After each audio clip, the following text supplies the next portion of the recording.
selamat pagi. Apa kabarnya? Miss harap semuanya dalam keadaan baik-baik saja ya. Nah, hari ini kita belajar fisika khususnya tentang alat-alat optik. Kita akan lanjutkan pembahasan kita yang minggu semalam. Nah, untuk standar kompetensi itu ada menerapkan prinsip dari cermin, lensa, dan alat optik. Habis itu menerapkan prinsip kerjanya. Lalu untuk kompetensi dasarnya itu menganalisis pembentukan bayangan dan cermin, serta lensa, lalu menerapkan alat-alat optik di dalam kehidupan kita sehari-hari. Nah, untuk indikatornya sudah ada keterangannya Miss bikin dari 1 sampai 4, sudah bisa dibaca. Oke, kita ulas sedikit apa itu alat optik. Jadi alat optik itu adalah alat yang bekerja berdasarkan pembiasan dan pemantulan cahaya. Jadi prinsipnya, cara kerjanya itu harus ada peristiwa pembiasan dan pemantulan, baru alat optik tadi bisa bekerja. Nah, alat optik ini sendiri dibedakan dua jenis, alami dan buatan. Kalau alami sudah kita pelajari di minggu semalam ada tentang mata. Jadi yang hari ini kita pelajari itu tentang alat optik buatan. Itu nanti ada kamera, loop, mikroskop, serta teropong. Tapi khususnya kita hari ini bahas yaitu loop, mikroskop, teropong. Oke, lanjut kita belajar tentang loop. Nah, apa itu loop? Oke, loop itu adalah kaca pembesar ya, yang sering kita lihat di film-film detektif gitu.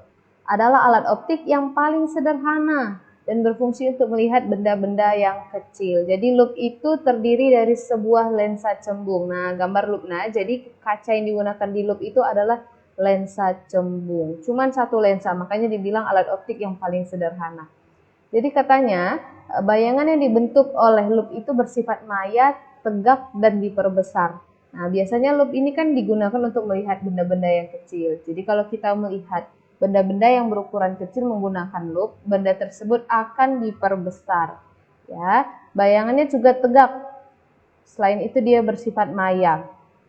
Lanjut, untuk mendapatkan bayangan semacam ini, yakni bayangan yang maya, tegak, dan diperbesar, objek itu atau bendanya itu harus diletakkan di depan lensa dan terletak di antara titik pusat optik dengan titik fokus lensa. Titik pusat optik sama titik fokus lensa. Ingat, kalau titik pusat optik ke titik fokus itu kan berarti di ruang satu ya, di ruang satu pada benda ketika kita belajar tentang lensa.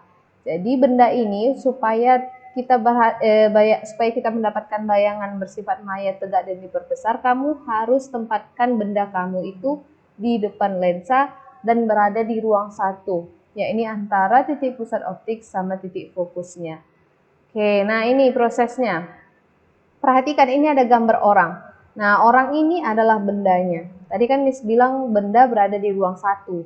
Lihat di mana posisi orang kamu ini, di antara titik O, ya, titik O yang titik tengah lensanya ini, dengan titik F, itu ruang satu. Tadi makanya Miss bilang di ruang satu antara titik pusat optik sama titik fokus. Nah, inilah benda kamu. Dari benda ke cermin itulah S, makanya Miss bikin ini S ya, jarak bendanya. Nah, oke, sinar datang sejajar sumbu utama dibiaskan melalui titik fokus, sinar istimewa yang pertama. Setelah itu, sinar datang melalui titik pusat kelengkungan cermin akan diteruskan. Perpanjanglah garis sinar biasnya dengan garis putus-putus ini. Berpotongan, disitulah terbentuk bayangan kamu. Lihat, nah, bayangan yang terbentuk ini yang di belakang ini. Yang berpotongan di titik garis putus-putusnya ya. Jadi bisa kamu lihat bayangan kamu ini dia berukuran lebih besar dibanding bendanya serta posisinya tegak. Ya, makanya tadi dihasilkan maya, tegak, dan diperbesar. Nah, jarak antara bayangan ke lensa itu S-aksen. Nah, kamu bisa mengamati benda menggunakan loop itu dengan dua cara. Cara yang pertama, kamu melakukan pengamatan dengan mata yang berakomodasi maksimum. Cara yang kedua, kamu dapat melakukan pengamatan dengan mata yang tak berakomodasi. Ingat kembali di minggu semalam, apa itu mata berakomodasi maksimum? Apa itu mata tak berakomodasi? Nanti kamu lihat lagi ya catatannya. Nah, ketika kamu melakukan pengamatan dengan mata yang berakomodasi maksimum, kamu harus melakukan syarat-syarat yang ini. Yang pertama, kamu harus letakkan benda kamu itu di antara titik optik, titik pusat optik kamu dengan titik fokus. Atau dengan kata lain, benda kamu harus berada di ruang pertama. Sudah? Selanjutnya, maka kamu bakal memperoleh bayangan yang terletak di titik dekat mata. Ingat ya, jarak titik dekat mata pada orang normal itu 25 cm. Berarti S-aksennya itu sama kayak titik dekat mata, sama dengan titik PP. Itu 25 cm. Kenapa bisa terjadi seperti ini? Karena kalau kita bandingkan sudut pandang mata kamu, ketika kamu tanpa menggunakan loop, dengan sudut pandang mata kamu ketika kamu menggunakan loop saat mata kamu berakomodasi maksimum. Maka sudut pandang mata kamu akan diperbesar ketika kamu menggunakan loop dengan mata berakomodasi maksimum ya. Jadi mata berakomodasi maksimum tadi, bendanya harus di antara titik optik serta titik F itu di ruang pertama. Bayangan yang terbentuk itu pas di titik dekat mata 25 cm dengan sudut pandang mata kamu yang diperbesar. Nah, sedangkan kalau mata tidak berakomodasi, yang perlu kamu tahu ketika kita melakukan pengamatan dengan loop, mata akan lebih cepat lelah saat kamu menggunakan mata berakomodasi maksimum. Ya, jadi lebih baik disarankan gunakan pengamatan menggunakan loop saat mata tak berakomodasi. Gimana caranya? Caranya kamu harus letakkan benda kamu tepat di titik fokus. Jadi kalau lensa kamu fokusnya jaraknya 30 cm, benda kamu harus kamu letakkan di titik fokus tadi di 30 cm-nya. Makanya Miss bikin di sini S itu jarak benda sama dengan F sama dengan titik fokusnya. Di mana titik fokus, disitulah benda kamu. Berarti dia mulai ke ruang 2, seperti itu ya. Nah, akan diperoleh bayangan yang jatuh pada titik jauh mata. Ya, kalau kamu menggunakan mata tidak berakomodasi ini, bayangan kamu bakal terbentuk di titik jauh mata. Titik jauh mata pada orang normal ya, pada mata normal itu adalah tak terhingga. Oke. Kenapa bisa seperti ini? Karena sudut pandang mata kamu diperkecil, ya, diperkecil. Artinya kalau kita bandingkan sudut pandang mata kamu tanpa menggunakan loop dengan sudut pandang mata kamu menggunakan loop tapi matanya tak berakomodasi, maka sudut pandang mata kamu menjadi lebih kecil saat kamu melakukan pengamatan menggunakan loop tanpa mata berakomodasi, ya. Lanjut. Nah, alat optik selanjutnya kita bakal belajar mikroskop ya. Masing-masing anak-anak Miss pasti sudah pernah lihat ya waktu belajar biologi. Walaupun daring, mungkin Miss Nusria, guru biologinya sudah menunjukkan bagian-bagian loop apa-apa saja ya. Loop mikroskop, bagian mikroskop apa-apa saja. Nah, jadi apa itu mikroskop? Mikroskop adalah alat yang digunakan untuk mengamati benda-benda renik. Benda renik ini artinya benda-benda mikro, benda kecil. Jadi ukuran bendanya itu nggak bisa terlihat dengan mata manusia aja, perlu alat bantu, yakni berupa mikroskop. Jadi mikroskop ini dia menggunakan dua buah lensa positif. Ingat ya, lensa positif itu lensa cembung. Jadi mikroskop ini menggunakan dua buah lensa positif. Ada yang disebut lensa objektif, ada yang disebut lensa okuler. Ya, jadi lensa objektif sama lensa okuler ini sama-sama lensa positif, sama-sama lensa cembung.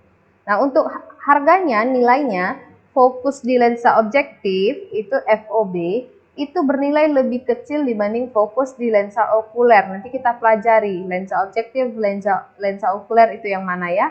Lanjut, benda yang diamati diletakkan di ruang 2 dari lensa objektif ya. Karena ada dua lensa, maksudnya di sini adalah ruang kedua di lensa objektif. Itu FOB, fokus objektifnya bernilai lebih kecil dibanding jarak benda di lensa objektif. Dia bernilai lebih kecil lagi dibanding 2 kali nilai fokus di lensa objektif. Oke, lensa objektif itu lensa yang diletakkan dekat dengan benda. Nah, jadi kan benda kamu itu, apa yang mau kita teliti, bendanya harus kita letakkan di meja preparat ini kan. Nah, lensa yang dekat meja preparat ini, yang warna silver ini, itulah lensa objektif. Sedangkan lensa okuler itu lensa yang didekatkan dekat dengan mata kita. Yang di bagian atas ini ya, itu dia lensa okulernya. Oke, nah ini. Tadi lensa objektif yang dekat dengan benda, inilah benda kamu posisinya. Dia posisinya di belakang titik FOB ya, ini FOB. Oke. Ya, gunakan sinar istimewa yang pertama. Sinar datang sejajar sumbu utama, dibiaskan melalui titik fokus. Masih fokus objektif, fokus yang di belakang lensa. Oke, pakai yang sinar istimewa yang kedua. Bakal terbentuk bayangan kamu di sini. Ini bayangan di lensa objektif ya. Ini masih lensa pertama, masih lensa objektif. Yang kecil ini benda awalnya. Ini bayangan pertama dari lensa objektif. Oke. Nah, bayangan dari lensa objektif ini bakal menjadi benda. Kita rubah menjadi benda di lensa okuler. Makanya bayangan di lensa objektif ini kita gambar sinar datang sejajar sumbu utama bakal diteruskan ke titik fokus okuler yang di belakang lensa. Gunakan sinar istimewa yang kedua juga. Kita tarik garis putus-putus, terbentuklah bayangan. Ya, jadi Miss bilang dari awal ini benda yang kecil ini itu benda kamu, benda awal yang letaknya di ruang 2 pada lensa objektif. Bakal terbentuk bayangan di ruang pertama lensa okuler. Ya, bakal terbentuk bayangan di lensa pertama di ruang pertama lensa okuler. Nah, bayangan ini mau Miss rubah jadi benda di lensa okuler, lensa yang besarnya ini ya. Oke, bayangannya ini yang menjadi benda di lensa okuler kita biaskan terbentuklah bayangan yang di belakang ini. Ya, bayangan yang terbalik dan diperbesar inilah bayangan yang terbentuk di mikroskop kamu. Ini bayangan terakhirnya.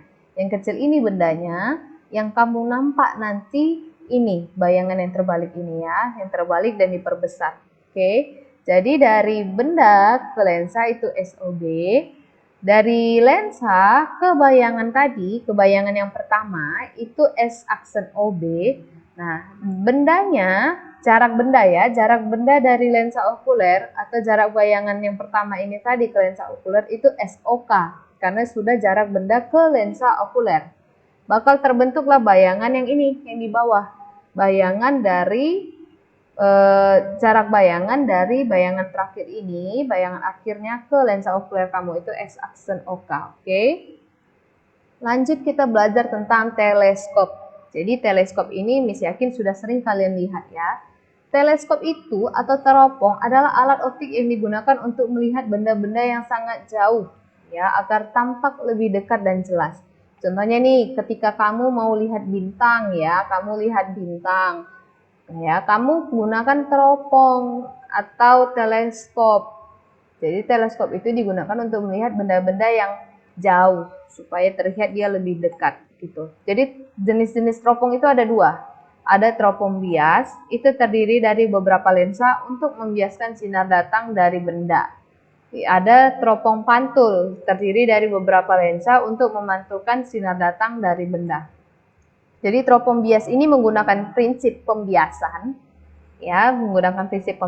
sedangkan teropong pantul ini menggunakan prinsip memantulkan atau pemantulan sinar. Oke, untuk hari ini segini saja pembelajaran kita. Silakan diperhatikan, dicatat juga, dibikin ringkasan. Nah, nanti akan Miss buat sesi tanya jawab dan sesi kuis untuk menambah nilai kuis nanti ya. Pertanyaan-pertanyaan bakal Miss bikin di kolom komentar GC supaya menambah nilai kuis kamu nanti. Dijawab ya semua ya anakku ya, aktif semua belajarnya supaya dapat nilai yang bagus. Oke, terima kasih sudah menonton videonya sampai habis. Jangan lupa aktif di kolom komentar. Miss tunggu di kolom komentar GC kita. Terima kasih.